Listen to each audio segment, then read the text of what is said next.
Bendiciones, hermanos y hermanas. En este nuevo día estamos meditando en las Escrituras, leyendo el primer libro de Samuel, hoy en los capítulos 13, 14 y 15. El capítulo 13 comienza contándonos que Saúl gobernó 42 años en Israel. Este comenzó a gobernar a los 30 años, pero son 42 años de reinado.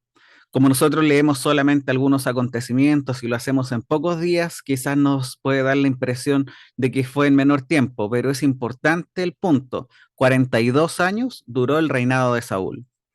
También veremos cómo aparece un nuevo personaje en esta historia. Este es Jonathan, el hijo de Saúl, quien será un personaje importante en el desarrollo de la historia, tanto para Saúl como en la vida de David.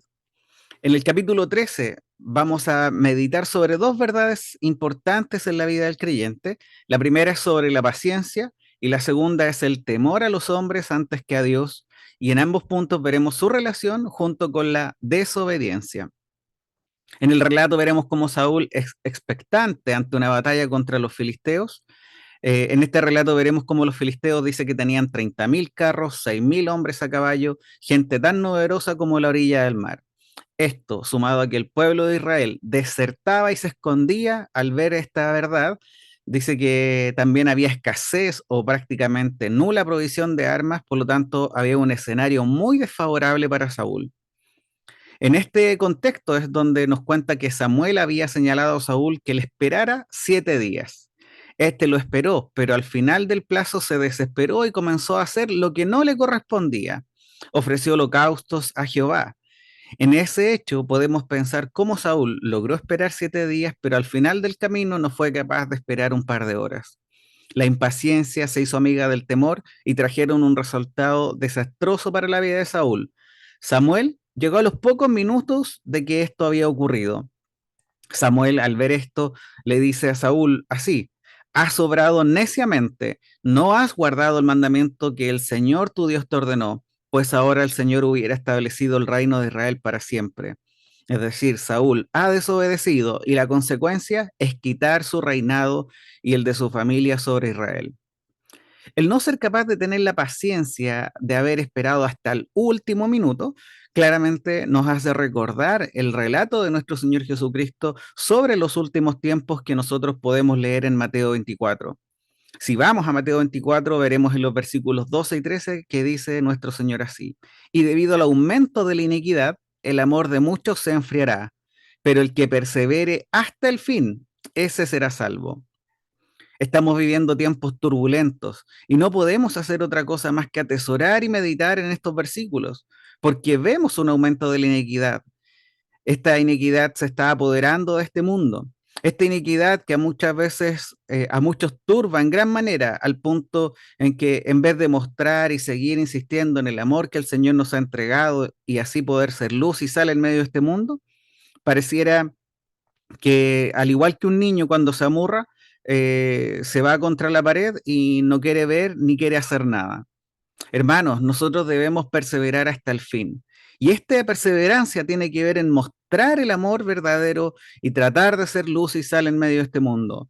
Este amor que nosotros debemos mostrar al mundo es el mismo amor que nos ha declarado y que nos ha mostrado nuestro Señor Jesucristo. Es decir, un amor incondicional y un amor sacrificial. Así es el amor del Señor y ese es el amor que nosotros debemos mostrar en medio de este mundo a pesar de la inequidad que en este exista.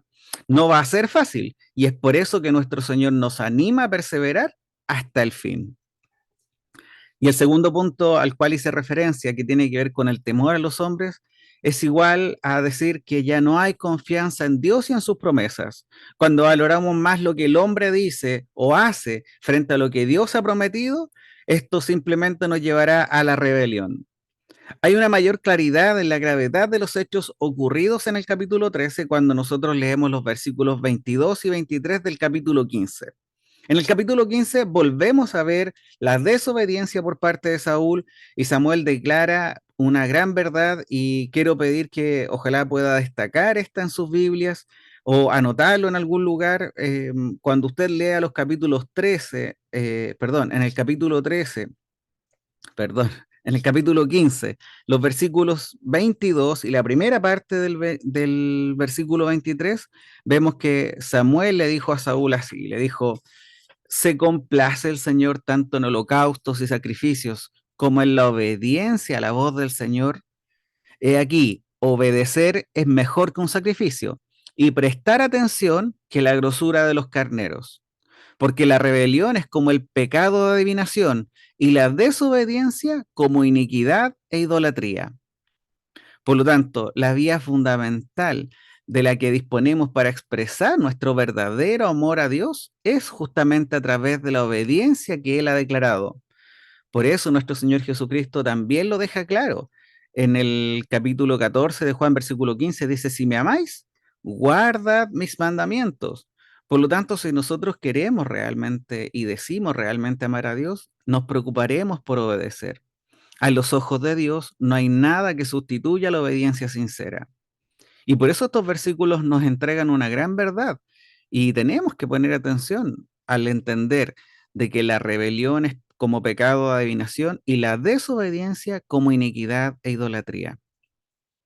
Ante toda esta situación que vamos a leer, Saúl está triste y declara un arrepentimiento, pero al parecer este arrepentimiento es tan solo superficial. Tenemos que recordar que el verdadero arrepentimiento hace referencia a un cambio de actitud y a un cambio de dirección. En este caso, Saúl, vemos dolor, vemos pena por parte de él, pero tenemos que recordar que muchos experimentan cuando confrontan sus pecados dolor o pena, pero no necesariamente significa arrepentimiento. El apóstol Pablo dice que esto es solamente tristeza del mundo. Y dice que la tristeza que es según Dios produce arrepentimiento para salvación. Es decir, una persona puede llorar al ver o al impactarse de su vida de pecado, ver las consecuencias, como por ejemplo en este caso Saúl, que iba a dejar su reinado y al parecer este era su verdadero dolor. ¿Por qué? Porque recordando lo que dice Pablo, la tristeza que es según Dios es la que produce arrepentimiento para salvación, es decir, un cambio profundo en su vida. Quizás sobre este cambio, sobre este arrepentimiento, podremos comparar la vida de Saúl y lo que dice como que se arrepintió, y la vida de David y su arrepentimiento ante su pecado. De hecho, Matthew Henry, este gran comentarista que hemos citado en algunas otras oportunidades, nos da algunas razones para poder pensar que el arrepentimiento de Saúl no es verdadero.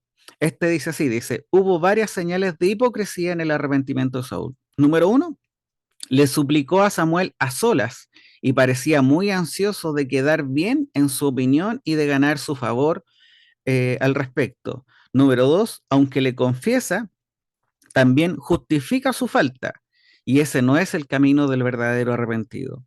Número tres, toda su preocupación era salvar su crédito ante el pueblo, perseverar en su interés por él y su reinado. Esta es la cita de Matthew Henry. Así que creo que los capítulos de hoy son muy importantes para poder meditar si nosotros realmente estamos llevando una vida de obediencia sincera de amor a Dios o simplemente nos estamos preocupando de llevar una vida externa y de apariencia. Es bueno imitar a Cristo, nuestro Señor, y su vida ejemplar. Cada vez que no lo hacemos, simplemente nos estaríamos pareciendo mucho más a los fariseos que a nuestro Señor Jesucristo. Que Dios nos libre de ser así. Nuestro Señor dijo sobre ellos en Mateo capítulo 23, versículo 27, que son como sepulcros blanqueados, porque por fuera dan la impresión de ser justos, pero por dentro están llenos de hipocresía y de maldad. Así que oremos al Dios verdadero para que nos siga transformando, para ser cada vez más a la imagen de su amado Hijo, nuestro Señor y Salvador.